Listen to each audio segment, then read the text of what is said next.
কথা ছিল। জি বলেন। আপনারা তাকেও ডাকবেন। হ্যালো গাইস, আসসালামু আলাইকুম। তো স্ক্রিনের প্রথমে যে মহিলাকে দেখলেন, সোশ্যাল মিডিয়ায় খুবই একজন ভাইরাল পারসন বর্তমানে। ওনার যেই সমস্যাগুলো, ওনার হাজব্যান্ড ওনাকে অনেক টর্চার করছে, বা ওনার যে সমস্যাগুলো ওইগুলা সোশ্যাল মিডিয়ায় এসে উনি আর কি বলতেছে। যাক, ভালো কথা। একজন মানুষ, তার হাজব্যান্ড তাকে টর্চার করছে, নারী নির্যাতন, এটা উনি মিডিয়ার সামনে বলতেই পারে, ঠিক আছে, মিডিয়ার সামনে বলতেই পারে। তারপর আমাদের যে কিবরিয়া ভাই, উনি তো আবার খুব ট্যালেন্টেড লোক। তো উনি আবার ওনার কিছু কিছু প্রশ্নের উত্তর দিছে, প্রশ্ন জিজ্ঞেস করছে। তারপর ওই মহিলা যে মিথ্যা কথাগুলো বলতেছিল তার প্রমাণ।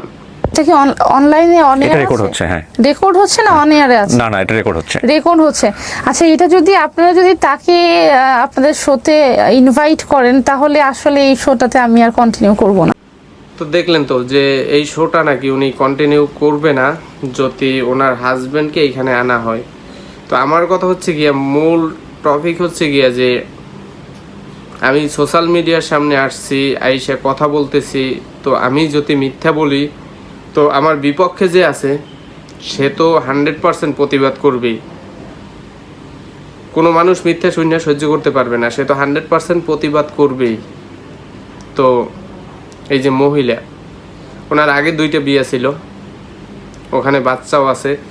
তো রনি সাহেব যা বলছে যে ওই মহিলার চরিত্র খারাপ, পরকীয়ার কারণে এইগুলো উনি করতেছে। তো কি বলবো, আপনারা তার কথা শুনতে চান, তার কথা জাস্টিফাই করতে চান। আমার মনে হয় না যে এখানে কথা বলার আসলে আমার কোনো দরকার। আপনি একটা ওনার হাজব্যান্ডকে যদি এখানে ডাকা হয় তাইলে উনি এগুলো কন্টিনিউ করবে না।